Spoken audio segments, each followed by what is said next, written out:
What? What? That's right. Can you believe that you have been fortunate enough to listen to me ramble on 94 times? And that's just with this one here. Anyways, hello everybody. Welcome to episode number 94. Today's topic is 3 reasons why today is not like 2008. So anyways, just want to welcome you.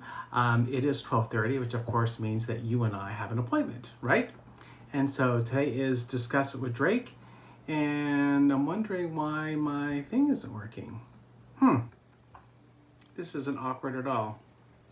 Anyways, yes, 12:30, Discuss It with Drake time. That's me. So before we get started, don't forget, you want to be here for episode number 100, which is coming up, obviously, in 6 more episodes.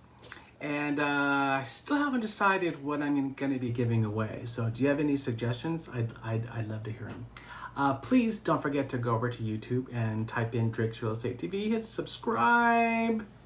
Please make sure you say hello when you can visit me. I'd appreciate that. So let's get started.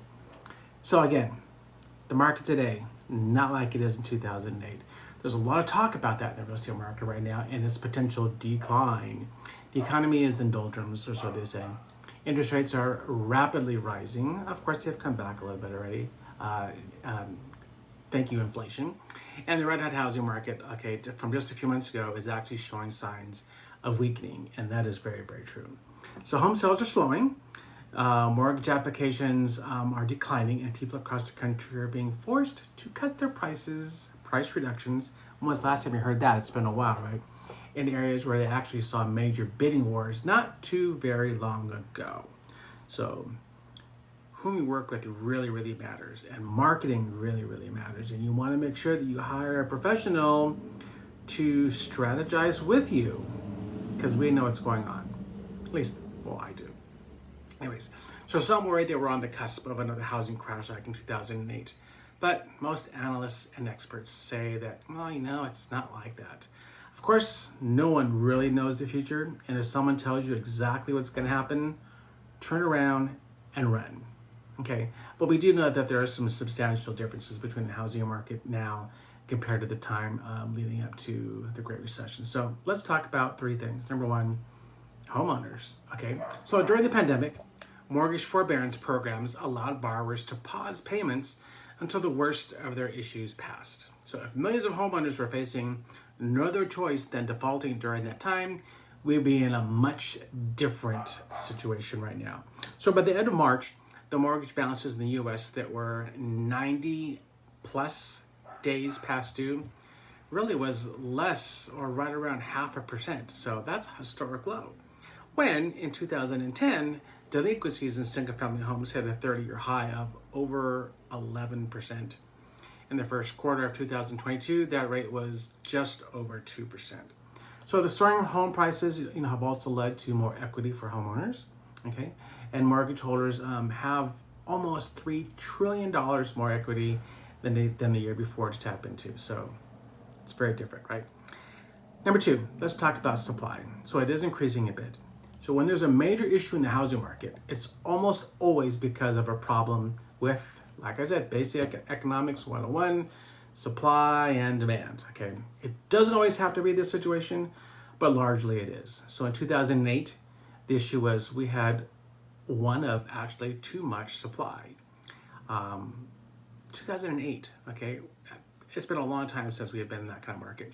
Foreclosures were going on everywhere, and the sense of panic led to a freeze in real estate. So now there's more demand than supply, which can create problems. So the Federal Reserve, however, to control interest rates, is helping to bring housing market back into a sense of balance. Okay, and I think we're slowly getting there.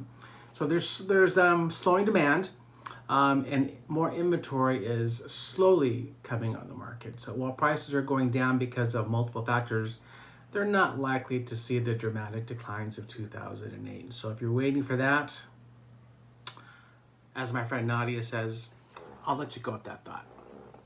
Last but not least, lenders aren't like they were lending in 2008. So if you've gotten a mortgage in recent years, you've experienced a really, really rigorous process.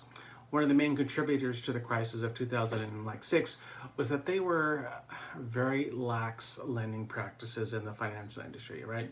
Deregulation had been going on for years, making it easy and profitable to give borrowers who probably shouldn't have qualified for a loan a home. In 2010, the Dodd-Frank Act signed into law, which prevented a similar situation because of more required industry, basically overnight. So lenders are much stricter about how they lend money to borrowers, and few borrowers are likely to end up in a sticky situation as a result, right? They learn from their mistakes.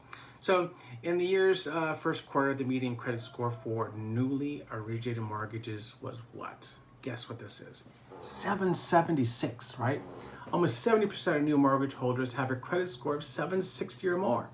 As with anything, there's no guarantee that things won't go further south in the housing market in the coming months, but there are a lot of differences between now and 2008 in most areas. So anyways, that's all I have for you today.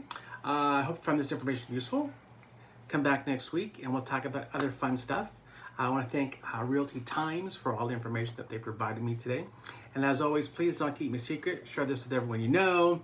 If there is a topic that you'd like to discuss, please send it over and I'll add it to the calendar. So I hope that you, yes, you, are having a fantastic week, and be kind to one another. Don't forget to live, laugh, and love. And until we see each other again next week, when the next move matters, contact Rick Rhodes. All right. Thanks, everyone. See you soon.